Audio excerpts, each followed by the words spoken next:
Quem assumirá o poder? O presidente revelou em primeira mão aos jornalistas o nome do seu sucessor.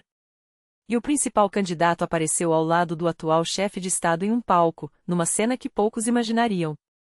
Mas não é só isso, algo extraordinário está acontecendo na China.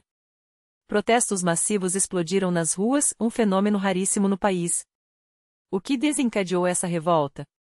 Porque o povo chinês perdeu a paciência. E agora, com a destituição emergencial do presidente, quem assume o comando? E o que a Rússia tem a ver com tudo isso? A situação é sem precedentes.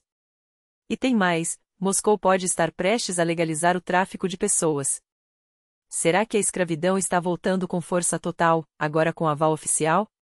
Vamos desvendar todos esses fatos e muito mais nas notícias quentes desta manhã de quinta-feira, 7 de agosto. Aqui, no Nesta, você fica por dentro de tudo o que acontece na Rússia, Bielorrússia, Ucrânia e no mundo, com exclusividade, antes de todo mundo e de forma clara. Tudo o que você precisa saber hoje está aqui. E falando em segredos, uma missão ultraconfidencial de Trump chegou ao coração do Kremlin. O enviado especial do presidente dos Estados Unidos, Steve Witkoff, teve uma reunião de 3 horas com Putin, sem uma única palavra aos jornalistas antes ou depois. Tudo ocorreu atrás de portas fechadas, sem nenhum detalhe oficial vindo a público. O que podemos adiantar? Foi um diálogo descrito como muito útil e construtivo. Mas há um detalhe intrigante: enquanto isso, nosso presidente parece estar por dentro de tudo, recebendo sinais diretos de Trump. Só que o próprio Trump ainda não revelou os resultados desse encontro. Witkoff deixou o Kremlin em silêncio absoluto, sem dar nenhuma declaração aos repórteres que aguardavam do lado de fora. Em seguida, seguiu direto para a embaixada americana, onde existe uma linha de comunicação ultraprotegida. Só então Trump soltou a bomba: meu enviado Steve Witkoff teve uma reunião extremamente produtiva com o presidente Putin. Conseguimos avanços significativos. Todos concordam que esta guerra precisa terminar, e vamos trabalhar nisso nos próximos dias e semanas. Será que essa decisão de Trump pegou todos de surpresa? O que você acha? Deixe sua opinião nos comentários. E a grande pergunta: quem herdará o legado de Trump?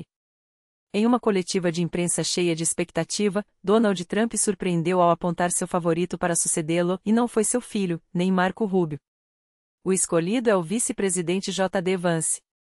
Questionado se Vance seria o herdeiro da ideologia Make America Great Again, Trump foi direto: muito provavelmente, sim. Ele ainda ponderou: bom, eu acho que, na verdade, ele é o vice-presidente. E acho que Marco Rubio também é alguém que, de certa forma, poderia se alinhar com o J.D. Temos pessoas incríveis, algumas até aqui, neste palco.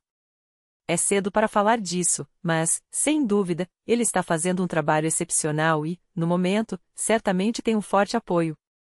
Trump não descartou uma possível aliança entre Vance e Rubio, mas, embora já tenha insinuado um terceiro mandato, algo proibido pela Constituição, desta vez foi taxativo: provavelmente não. Não. Segundo o presidente, mais de 20 nomes disputam a liderança do Partido Republicano, mas J.D. Vance tem se destacado como o principal candidato a dar continuidade ao legado trumpista. Agora, uma descoberta explosiva: o drone que invadiu o espaço aéreo da Lituânia não era apenas de reconhecimento, era uma arma de guerra.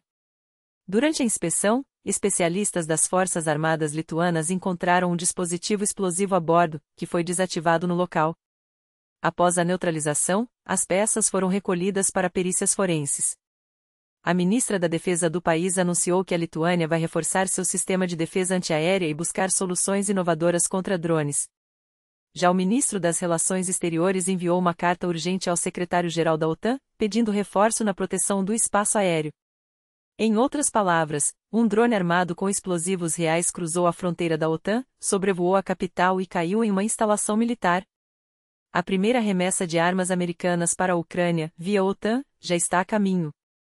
Kiev receberá munição e equipamentos nas próximas semanas, graças a uma iniciativa que permite aos países membros do bloco financiar a compra de sistemas dos Estados Unidos para a Ucrânia.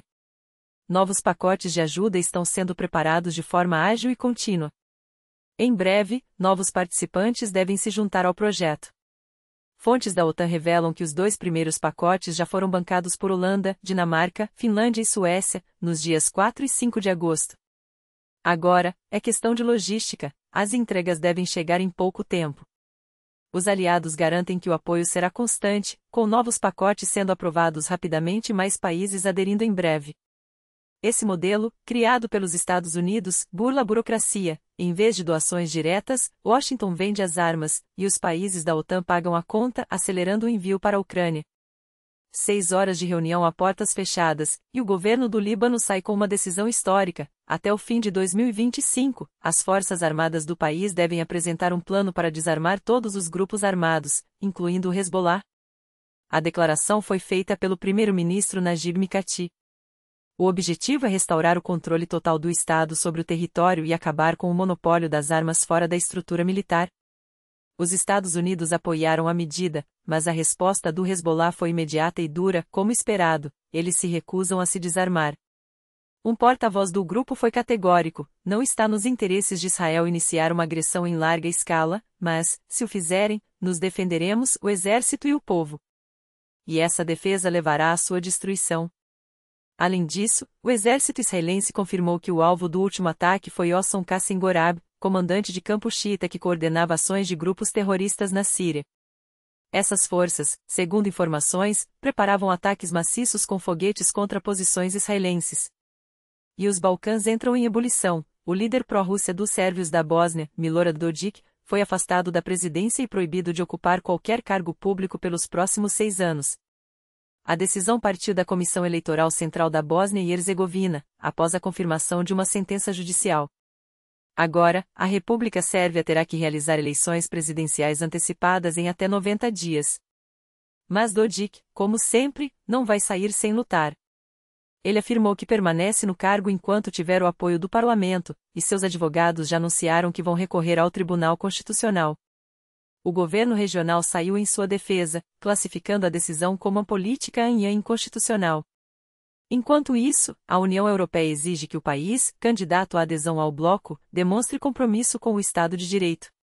Dodik há anos preocupa o Ocidente. Suas declarações sobre a separação da República Sérvia da Bósnia e uma possível anexação à Sérvia já renderam sanções dos Estados Unidos e ameaçam a frágil estabilidade da região.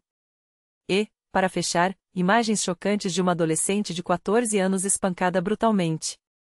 O vídeo da adolescente de 14 anos espancada por 3 jovens na cidade chinesa de Jiangzhou viralizou e se tornou a faísca que incendiou a revolta. Centenas de pessoas se aglomeraram em frente à prefeitura com uma pergunta simples: onde está a justiça? Mas a resposta veio na forma de cacetes, porretes e violência institucional. A polícia dispersou os manifestantes com brutalidade, arrastando-os para viaturas enquanto o esquadrão de operações especiais era desplegado nas ruas. E aqui está o detalhe mais absurdo: 2 dos agressores foram enviados a um centro de detenção juvenil por um curto período. O terceiro escapou com uma mera conversa educativa. Não é de admirar que as ruas tenham explodido. Mas, em vez de ouvir o clamor popular, o regime chinês recorreu ao seu manual de sempre: repressão e censura. Começaram a perseguir não os culpados, mas quem compartilhava o vídeo ou ousava questionar a versão oficial, rotulados como disseminadores de fake news. 2 já foram exemplarmente punidos. Protestos na China são raros, quase inexistentes. É um país onde a dissidência é esmagada antes mesmo de ganhar forma.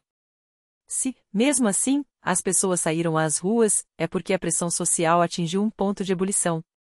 Não se trata mais de um caso isolado de violência contra uma menina, é o sintoma de um sistema podre, onde a impunidade e o abuso de poder se acumulam há décadas.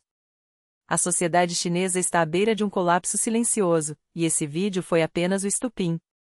Enquanto isso, a corrida pelo espaço entra em uma nova fase e desta vez, o prêmio é o domínio lunar.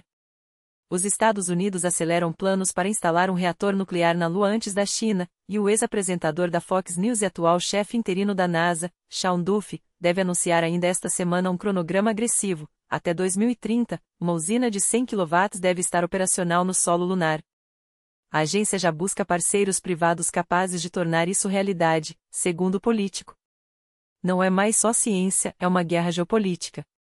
Pequim também planeja levar astronautas à Lua no mesmo período, e Washington não pretende ficar para trás. O projeto não é apenas sobre energia, é sobre impedir que China e Rússia ditam as regras nas futuras missões a Marte. Mesmo após o cancelamento do programa do Pentágono para desenvolver motores nucleares para foguetes, a NASA segue firme, agora com o apoio político de Duff, um aliado estratégico na Casa Branca. O lançamento oficial da iniciativa é questão de dias.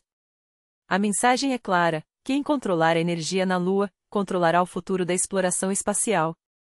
E se você achava que a escravidão era coisa do passado, a Rússia prova que o feudalismo pode renascer com um toque de cínico marketing. Hermann Serligou, o mesmo oligarca que já pediu dinheiro público para contratar criados, agora vai além, está inaugurando um mercado de escravos. Sem ironia. Sem metáfora. O local não foi divulgado, mas o slogan é assustadoramente explícito: escravos russos e escravas russas para proprietários de terras russos. A justificativa oficial? Uma solução radical para o problema de mão de obra. Não há palavras.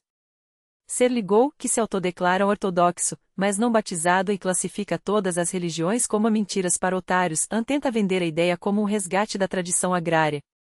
Na prática, é a legalização da servidão sob o disfarce de romantismo rural. O mercado começa a operar nos dias 29 e 30 de agosto, durante a grande feira artesanal de Sloboda, promovida por ele e seus irmãos. Século XXI. Federação Russa. Anúncio de leilão de pessoas. Se isso não for um sinal de colapso civilizacional, o que seria? Enquanto o mundo lembra os 80 anos do bombardeio de Hiroshima, com representantes de 120 países prestando homenagens às vítimas, a humanidade parece condenada a repetir seus piores erros: opressão, censura, corrida armamentista e a normalização do inaceitável. A diferença é que, desta vez, o palco não é apenas a Terra. É o espaço. São as redes sociais. São as ruas onde pessoas ainda ousam gritar por justiça, mesmo sabendo que serão silenciadas. A pergunta que fica é: até quando? Até quando vamos assistir a esses ciclos de violência, impunidade e retrocesso se repetirem? A história não se move em linha reta, às vezes, ela regride. E hoje, mais do que nunca, cabe a nós decidir se vamos deixar que isso aconteça. Obrigado por chegar até aqui.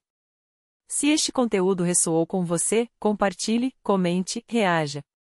Quanto mais pessoas acordarem para essas realidades, menos espaço terão os que querem nos manter na escuridão. Até a próxima! E que as notícias que chegarem até você sejam, pelo menos, um pouco menos sombrias que estas.